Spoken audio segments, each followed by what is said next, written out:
নমস্কার বন্ধুরা, সবিতা কুকিং ব্লগে সবাইকে স্বাগত জানাই। সবাই ভালো থাকবেন, সবাই সুস্থ থাকবেন। আজকে নিয়েছি মাছের ডিম। মাছের ডিম দিয়ে আমি পটল একটা ভাজি করব। ফার্স্ট থেকে লাস্ট পর্যন্ত ভিডিওটা দেখবেন কিভাবে বানাবো।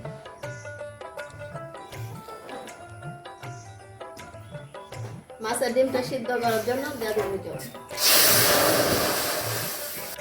এখন মাছের ডিমটা দিয়ে দেবো। হয়ে গেছে সিদ্ধ, এখন নামিয়ে নেব।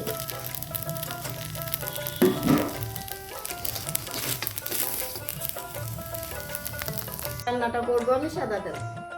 এখন কড়াই তেল দেব। তেলটা গরম হয়ে গেছে, মাছের ডিমটা আমি ভাজি করবো আজকে পটল দিয়ে। এখন পটলটা ভেজে নিচ্ছি। স্বাদ মতো দিয়ে দিব লবণ, আর কালারের জন্য দিব হলুদ দিয়ে।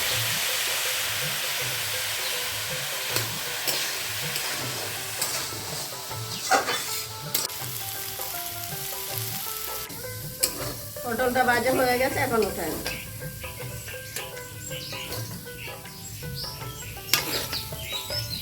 পুরোনোর জন্য দিয়ে দেবো সাদা তেল।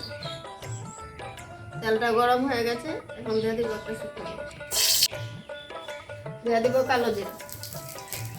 সিদ্ধ করা ডিমটা এখন দিয়ে দেবো।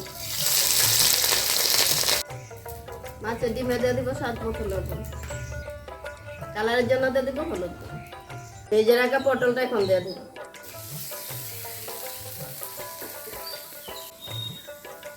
টুকরো করে কাঁচা লঙ্কাটা রেখে দিয়েছিলাম, এখন দিয়ে দিব।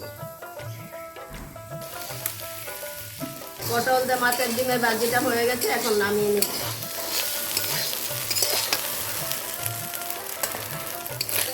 পটল দিয়ে মাছের ডিমটা কেমন হয়েছে যদি ভালো লাগে কমেন্টে জানাবেন, লাইক করবেন, শেয়ার করবেন।